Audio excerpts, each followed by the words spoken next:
Welcome to the Finance Marketing Podcast, a show that empowers finance professionals to market their businesses in ways that feel good and actually achieve results. I'm your host, Hillary. I've been working with folks in financial services to develop marketing strategies that work and create results-oriented marketing content since 2020. And I've learned a lot about what works in finance marketing, what doesn't work, and where financial services pros get stuck. Join us each Friday as we explore real, effective ways to market your finance business and connect with folks who truly embody your ideal clients.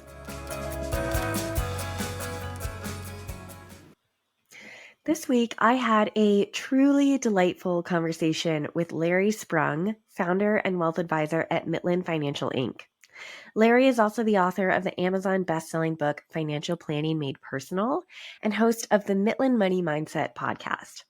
Now, I actually hadn't met Larry prior to this conversation. We connected briefly on LinkedIn, and he reached out to me asking if I was looking for guests on the podcast, which, if you're wondering, yes, I am always accepting inquiries for new guests. So I had no idea how my conversation with Larry would go, and it ended up being, I think, one of the best conversations I've had on this podcast so far. Larry gives us an overview of his entire marketing ecosystem, starting with his best-selling book. And yes, I did ask him what kind of marketing he did to boost his book's popularity, over to his podcast, which is such a fun listen and where you can hear conversations about entrepreneurship, money mindset and mental health, and also sports. And finally, to his social media presence and email newsletters. Larry had so many wonderful insights about how to show up on social media as a financial advisor, and he is truly doing something different on social media than probably 95% of other advisors, and his firm is reaping the rewards of it. So if you're curious how Larry has set himself apart and established what I believe is a really magnetic personal brand that resonates with a wide swath of people who become his clients, let's dive in. All right. Well, thank you, Lauren, so much for joining me on today's episode of the Finance Marketing Podcast. How are you? Thanks, Hillary. Yeah, it's a pleasure to be here. I'm fantastic, and thank you for asking. Yeah, well, I would love to start by just giving our listeners a chance to get to know who you are and what it is you do and how you really found yourself working in the finance industry. Yeah, so first and foremost, I am a husband to Denise, a father to Jeremy and Zach. That's probably my two most important roles as a person. And I happen to be somebody who's in wealth management. I'm the founder and wealth advisor at Mitlin Financial. And, essentially I ended up in this profession somewhat by accident. I went to school to be a doctor, and clearly I'm not.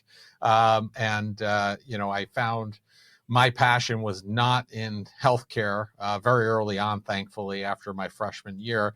And really what happened was I grew up with my parents and my sister, and my mom was diagnosed with cancer at a very young age. And she ended up passing away at the age of 47. But really the backstory there is I realized that my dad did not have a financial advisor. He didn't have anybody there to guide and help him. Not that that would have had any impact on my mom's health situation, but if he did, I think it would have made his life a little easier, simpler, less complicated, and perhaps given him more time to spend with my mom during those precious years. So it gave me a sense of, how life can be short, and we don't all have the ability to have this runway and this plan to retire at 65 or whenever people think they should be retiring. And I really felt like there was an opportunity for me to help people like my dad, and just as importantly, help people who weren't in a crisis situation, right? Help people plan for those happy moments in their life, whether it be, getting married, having kids, buying a house, buying a second home, going on a dream vacation, things like that. So it's been a rewarding ride. I've loved the career choice that I've chosen, and it's really afforded a lot of opportunities and a lot of moments that I am grateful for. What a great story. I always love talking to financial advisors like you who are truly mission driven. You have a reason for why you want to help your clients. I would love to ask you, who are the types of clients that you love to work with? Because that can be such a big piece of how you market yourself to those clients. So what embodies your ideal clients at Mitlin Financial?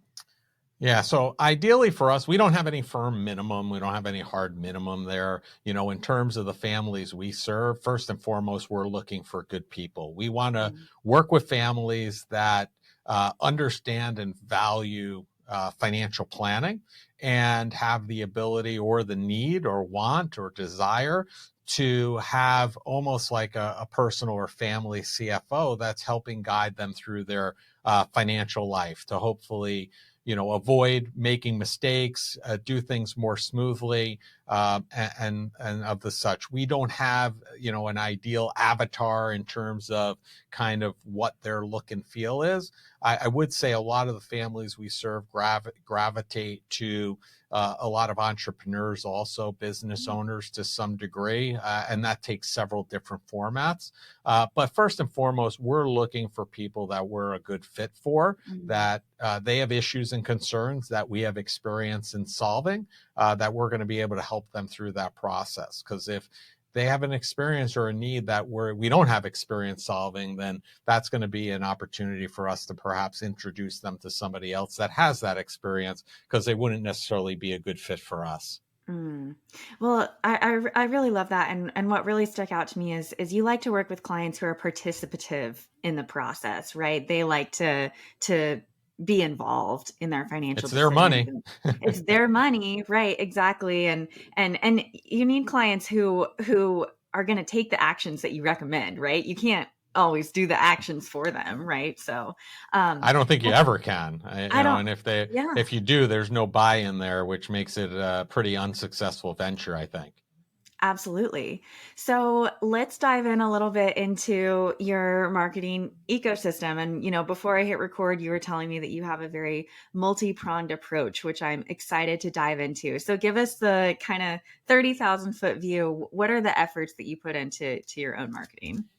Yeah, so I mean, this is something that's a work in progress and is growing and changing over time, just like anything else. You work with a family, you design and develop a financial plan, and that's just really a snapshot of where you are in that time, and it's going to have to adjust and be adjusted over time. So this is the same thing. So one thing is I launched a book last April of 2023. So that's become one prong of that. We have a podcast, the Mitlin Money Mindset, which basically we have guests who are either entrepreneurial in nature, have a great entrepreneurial story, mental health related, because that's something that I'm very passionate about, and or sports related. Those are really kind of the three categories that the folks we have on kind of occupy. In addition to that, very active across most social media platforms. I made a concerted effort, and we might dive a little bit deeper into this, about 4 or 5 years ago, really getting personal on social, and it's being vulnerable, and it's really opened up a lot of opportunities. And in addition to that, doing the normal things, connecting with COIs and people in the community. And probably one last area that I would mention is, because I'm a big hockey player, hockey family, that's also an area that we spend a good deal of time in talking about that sport, which is a unique area. But we have a very multi-pronged approach when it comes to marketing, and I think you really need to, in order to cast a wide net, in order to filter through who might be a good fit for you and your firm.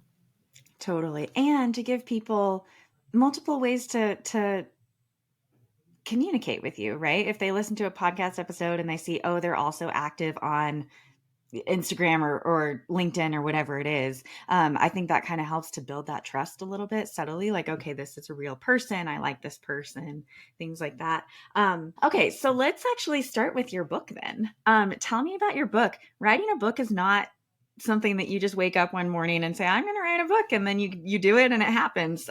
So tell me about what that process was like and what your book is about and all that good stuff. So the book was 10 years in the making, quite frankly, and I didn't start working towards it for like 9.5 years. Uh-huh. Basically, it took me a year. And the reason why is I just didn't have the time to do it. So once I did have the time to do it, I really sat down and basically put it all together in about a year's time.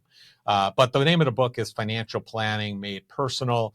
It's been a bestseller in several different Amazon categories. And essentially, the impetus behind that, or the idea behind it, was really I have a hard time with a lot of the quote unquote pundits that we see on TV that write articles within the profession, and they talk about everybody should do this and everybody should do that. And that's not the way it works. Financial planning is very, very personal, and what works for one person's not going to work for another family. So basically, the book is to knock down that kind of facade that everybody should be doing something in a specific way, and to talk about more personally, these are the things you need to think about. There's not one way to solve this. It could work very differently from one family to the other. And it doesn't mean you're doing something wrong. As long as you get the results that you want, then you're approaching it the right way. If you're not approaching it at all, that's a different story. But that was really the impetus behind the book.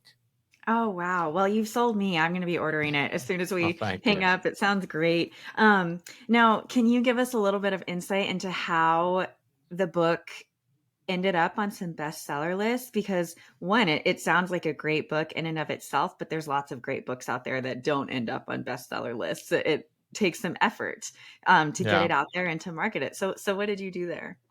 So we have a fair number of authors that are families that we serve, mainly in the romance field, but we were able to lean on them in terms of how and what needed to be done from a marketing standpoint. So we sent out advanced reader copies to folks.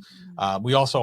We did hire a PR firm that helped us with a lot of the the kickoff. We did hold a book launch. So it's again within that area, just that one vertical, there was a multi-level approach to Right. build up the excitement, build up the interest, and build up the sales in order to drive that bestseller component.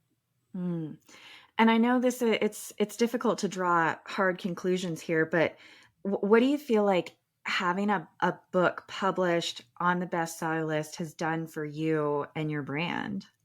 Yeah, so I think there's two main things. Number one is it's amazing who reads it and then reaches Mm. out. So we literally got a call this week from somebody in California. We're in New York on Long Island that bought the book, read the book, and wanted to schedule an appointment with us as a result. So that's been an interesting, result or byproduct of the book. Secondarily, we've been able to ascertain a ton of media appearances over the last year plus, and it's continuing to go. Next week alone, I'm on Yahoo Finance again. I was on Scripps earlier this week, and I'm also filming 2 segments for a local TV station here. They're asking me to come on to talk about 2 different topics. So, and then, host of magazines and other articles. So there's been a lot of positive feedback around that. And I wouldn't say that the book is the sole driver, because I did get some media appearances prior to it. But Mm. once you have the validity of being an author and having been a best-selling author in particular, it really raises the profile, and all of a sudden the interest level and the ears perk up in terms of wanting you on as a guest. So that's been helpful as well. Totally. I hear this from my guests time and time again. The amount of doors that get opened when you are a published author and you have a book and a stance that you can talk about, I mean, you can't put a dollar sign on it, right? It's so worth No. it. I mean, the only Um, thing I would say is, because I know a lot of people in our profession write a book just to write a book, and right. there, just to be clear, I believe that there's a difference between what I would call a pamphlet and what I would Uh-huh. call a book. Mm, A 50 or 75 page ebook is not necessarily a book, and probably right. isn't going to be viewed by the media. So if you're Right. going to do it right and actually write a book. Make sure Yeah. it has some thickness there, that Yep. it has some substance to it and is tangible. Absolutely. I heard from someone say, I had a lot to learn in terms of how much needs to go into a book so that you can actually put text on the spine and you can have your title on the spine and things like that. Any other tips while we're on this topic for anyone who's thinking about writing a book just based on your experience? I listen. I think everybody can do it. It's just a matter of who's going to actually take the time, effort, and energy to do it. Right. And as hard as you think it is, it's not as hard as you think. As long as you have the ability to have the right team in place. I'm not. Mm, I wouldn't consider myself a great writer, but I could get my thoughts down. And where it really came together was having a great editor to put it right. together. So if you're going to do it right, have the right team in place, and that'll be helpful to getting to the bestseller status, and then catapulting you to other opportunities as a result. I love that. It's not completely a sole effort, right? No, not at all. Never is. Who, not how. Dan Sullivan, big Love that. subscriber. Yeah. Love that. Okay, well, let's shift a little bit into your podcast. So when did the podcast enter your marketing repertoire? So that kicked off October of 2020. Okay. I kind of aligns a little bit with the pandemic, but it was something that we had in the works well before the pandemic. Uh-huh. And then us as a firm, we made a shift from being a completely independent RIA to moving our practice underneath the umbrella of the Carson Group and becoming a partner firm. Oh. So as we had the dates on that, we aligned the launch of our podcast with the date that we came under the Carson umbrella, and our first guest on the show was Ron Carson. Mm. At that time he was CEO of Carson Group, and he was our first guest, big thought leader in the industry, and we kicked off with him, and it's been a great ride ever since with the podcast. Well, you have such interesting prongs in the podcast. You talk about money, you talk about mental health, and then you also talk about sports. So how do those three things how do you marry those three things in your conversations on the podcast? Yeah, I don't think that we intentionally marry them together, but they do come together, extraneously, if you will. Mm. Being an entrepreneur, obviously there are challenges. I find the entrepreneurial journey incredibly interesting. And if I would boil down, the reason I have the podcast is because I like talking to people about what and how they're doing things. So, that's where the entrepreneurial piece comes from. As far as the mental health, that's something that's very important to me. And I feel like, your financial situation, your life really boils down to three main areas: financial health, physical health, and mental health. And if you're failing or lackluster in one of those areas, it has an effect in the rest. And I think that mental health is something that is spoken about more now than ever, but still needs a lot more conversation. So that's why we talk about that. And then as far as the sports piece is, I feel like to some degree athletes in general are somewhat entrepreneurs. Mm. They're kind of their own business people. And it's always interesting to me to see what their kind of views are on what they're doing while they're in their sport. And more importantly, how they look or how their journey was after their sport. And, how did they prepare or not prepare for that? And there's a lot of mental components to that. There's a lot of financial components. So I think, I wouldn't say that it was intentionally brought in that way, but those three areas are really areas that I find very interesting. And I think they Mm. do tie together, if nothing else, loosely at least. Absolutely. Kind of getting into the nitty gritty here. How often do you publish episodes? Weekly. So Weekly. Okay. I started out every other week from October through January. And quite frankly, this is where I took input from my kids. They're like, Dad, if you're going to build a following, you can't do this every other week because people are going to forget about you in between. So Mm. January of 2021, we moved to weekly. So we're producing and releasing 52 episodes a week every Wednesday Okay. morning. Do you work with do you have a compliance department that you work with in order to get these published and approved? Sure. Yes.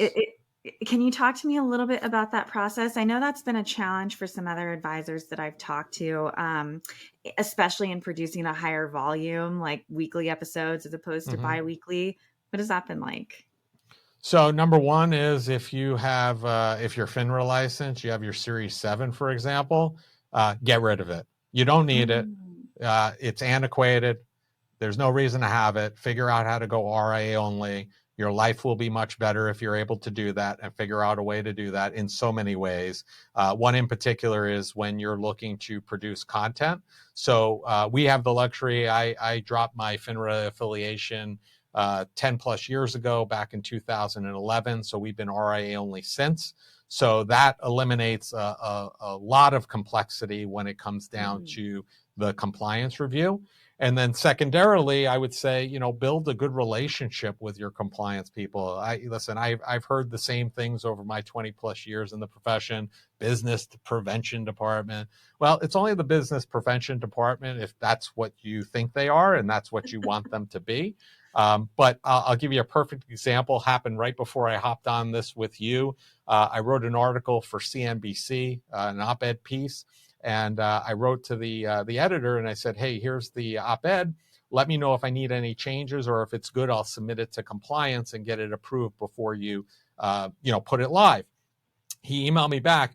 Oh, looks great. It's going live Monday morning at 9 a.m. And I said, oh, okay. I said, I'll have to. So I submitted it to compliance.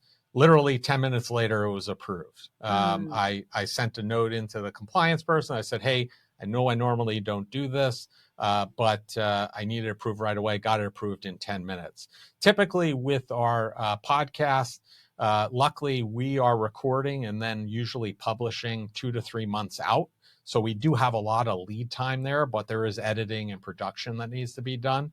Sure. But I would say if we submit a podcast today, if it's not approved within 24 to 48 hours, that's a long time for us.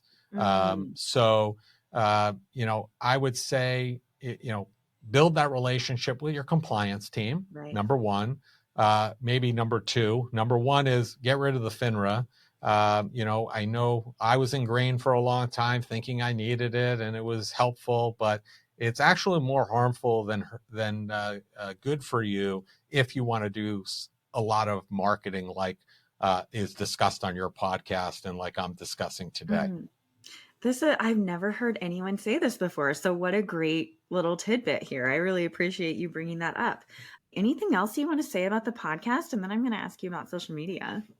No, I love it. And if you have people that have interesting stories, they could always send in an interest if they'd like to be a guest on the show. But that goes to my team, and they do the vetting process, and we figure out who's going to be on the show. That sounds great. I'll include a link in the show notes. One other question I have. I mean, you've been doing the podcast for over 4 years, almost 4 years. Almost 4 years. Yeah. Almost 4 years. Where do you find your guests?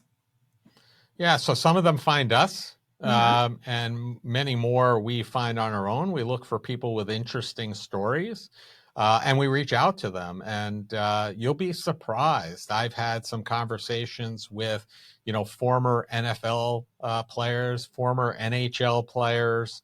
I've had the owner of one of the owners of the New York Islanders, one of the owners of the Seattle Kraken. People are pretty generous with their time. We just had an episode with a guy who founded Vino Vest, which is a democratized way to invest in wine or scotch. So a lot of interesting people. I had, I think an upcoming episode is a guy who's been on Naked and Afraid like 10 times. Wow. Real outdoorsy guy. So we just look for interesting people and interesting stories, and we reach out to them. And sometimes they say yes, sometimes they say no. And sometimes they say no, and then they say yes a year later. So we're all about finding, as good a guest as we possibly can. Yeah. I've really found that too. I started this podcast just early this year, but I've been doing another podcast with a co-host since June of last year. So we're coming up on our year. And what we've really found is people love to be on podcasts. People rarely say no. And if they do say no, it's no worries. But so that's great to hear. Okay. So segueing into social media a little bit, what do you do what platforms are you on, and what do you do on social media? And Yeah. So we're on Facebook, LinkedIn, Twitter or X, and Instagram. Okay. And, I will tell you this, our marketing director is my wife. Mm-hmm. She took on a full-time role here a couple of years ago. And, um, you know, our view, or my view, around social media really changed about 4 or 5 years ago now, where she was really trying to push me to put more stuff out there, and be more vulnerable. And I was like, people don't want to know this. People don't want to know when I go on vacation. Mm. And the reality is they did. And the turning point for us was we took a family vacation before COVID in 2019 to South Africa. And we documented the whole trip on social media, on the company's social media platforms. And we had a family that we work with. She called us up and at the end, and she thanked me for putting that information and showing that, because she has COPD and she will never be able to travel that far and go to South Africa. But it was something she always wanted to do, Oh, to go on wow. safari. And she's like, I feel like I went on safari with you and your family. And Wow. that was really a turning point for us, and really putting that content out there.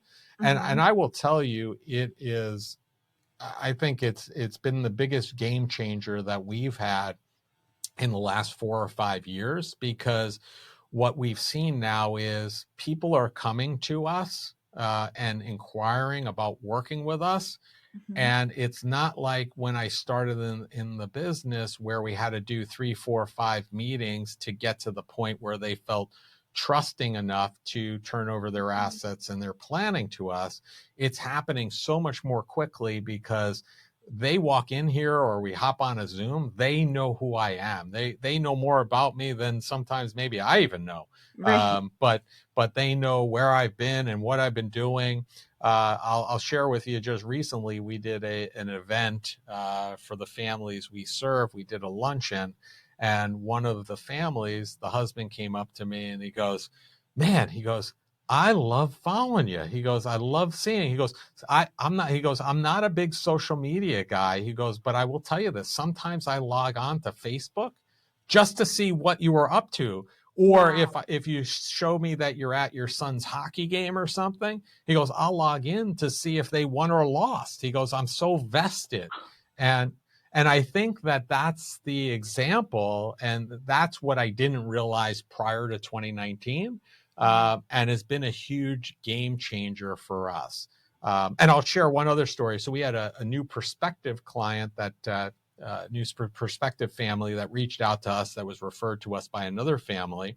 And she clearly didn't do much research on us initially. I had a long conversation with her. We have another appointment, I think, scheduled next week.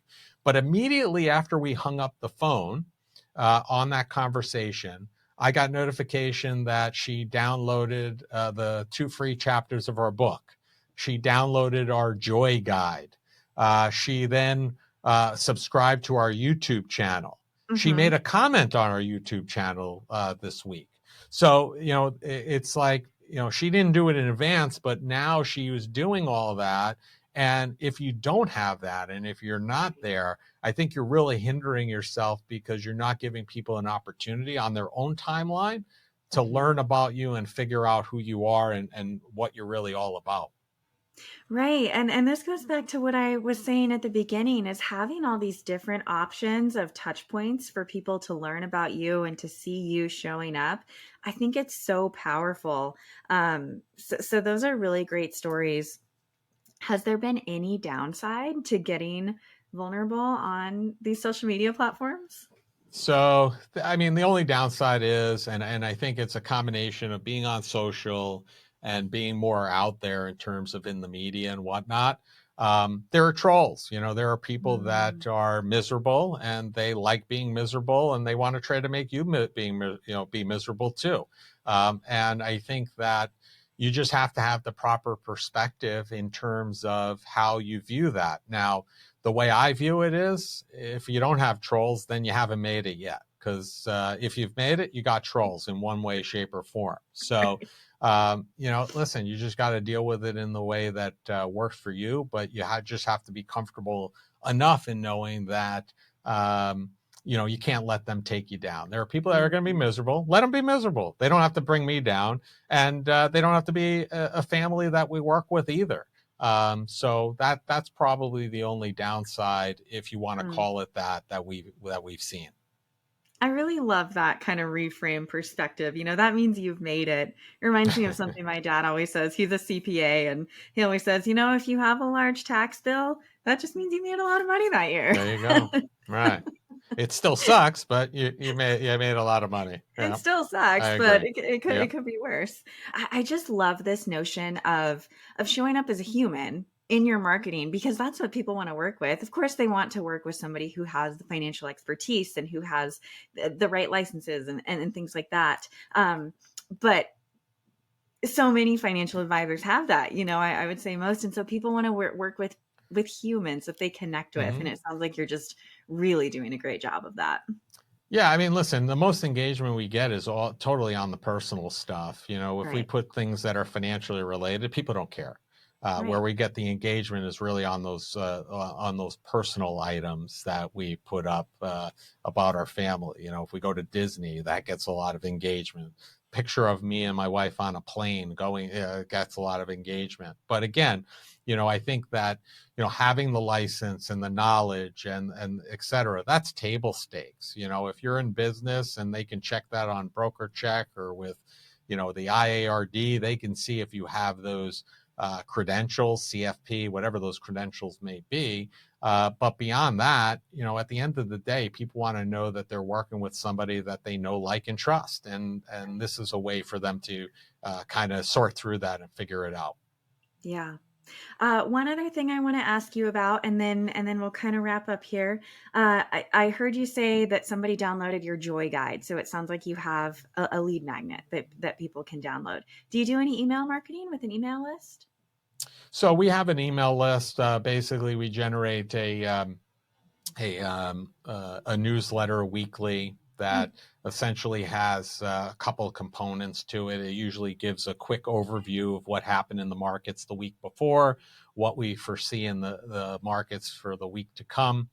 Usually there's some educational component, whether it be our Joy Journal or it be, your Engaged Now What piece or something other learning material. And then usually the last piece is one of our recent podcasts talking about who the guest was and utilizing that. So that's typically what goes out weekly to the families that are either families we serve or subscribe to that newsletter. That's typically what we get. But we have a ton of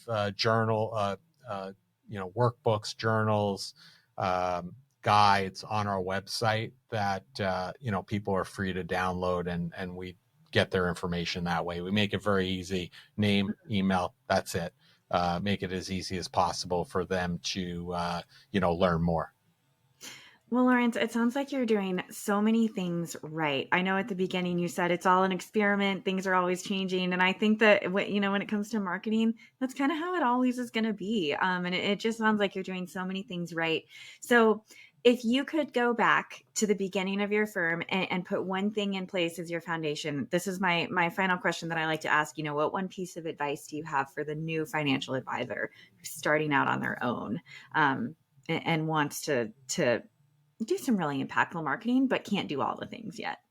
Yeah. What would you So, say? I mean, for me, I think, unfortunately, when I started in the profession, I wouldn't have been able to do this, but those who are starting in the profession or new to the profession now certainly can.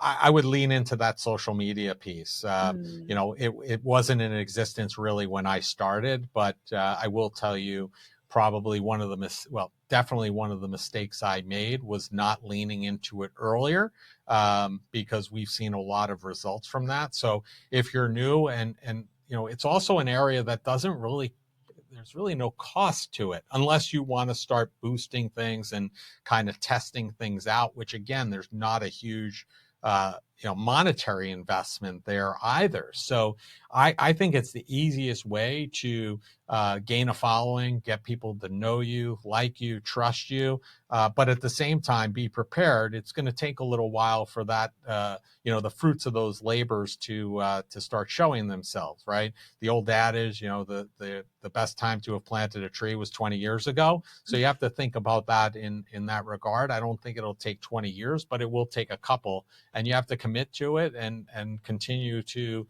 be in a position that you're putting stuff out there. So I think for me, hands down, that would be the first place I would go if I was newer and or getting started in the profession. Great advice. Where can people connect with you if they want to learn more about you and see what you're doing? Yeah, so the easiest, best place is LinkedIn, or if you're on Facebook and you want to see me, more of my personal stuff. But LinkedIn is definitely a great place. You could always learn more about our company at our website, mitlinfinancial.com. The book, if you're interested, you can go to that page, which is financialplanningmadepersonal.com. Great. I'll link to all of those things in the show notes. Thank you so much for sharing your time with me today, Lawrence. This was a really fun conversation. Thank you so much. It was a pleasure. Enjoy your day. Thanks. You too.